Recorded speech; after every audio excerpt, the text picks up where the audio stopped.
आरोप करणं हे भारतीय जनता पार्टीचं कामच आहे। लढणार तर आहे आणि जिंकणार तर नक्कीच आहे।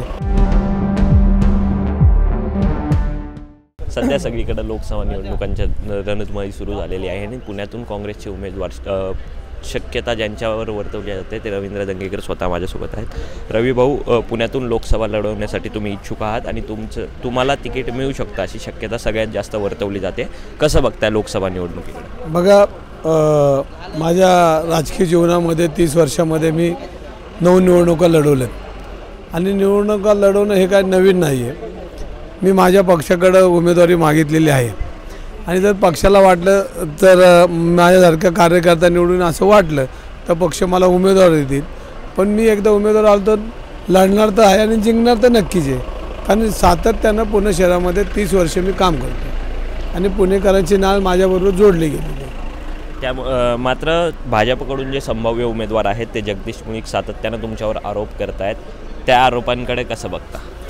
हे आरोप करणं हे भारतीय जनता पार्टीचं कामच आहे। त्यांचा तो DNA समोरच्यावर आरोप करायचे आणि त्याला नामोहर करणं, त्याला राजकारणातून बाजूला करणं आणि नंतर त्याला त्रास देणं हे भारतीय जनता पार्टीचं काम आहे। जगदीश मुळीक मोठे नेते आहेत भारतीय जनता पार्टीचे आणि त्यांनी एखादा जरी माझ्यावर टीका केली तर मी तो लोकशाही पद्धतीनं त्याचा स्वीकार करतो।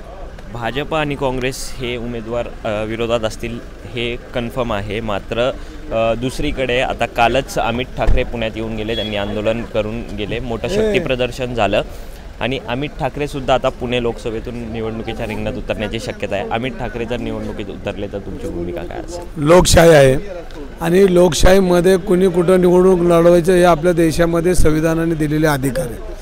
त्यामुळे कुणी कुठं निवडणूक लढवणं तो त्यांचा कायदेशीर हक्क आणि ते लोकशाहीने दिलेला त्यांना अधिकार आहे। मात्र दंगेकर जर निवडणुकीत उतरले तर दंगेकर प्रचंड बहुमताने निवडून येतील असा विश्वास आहे का?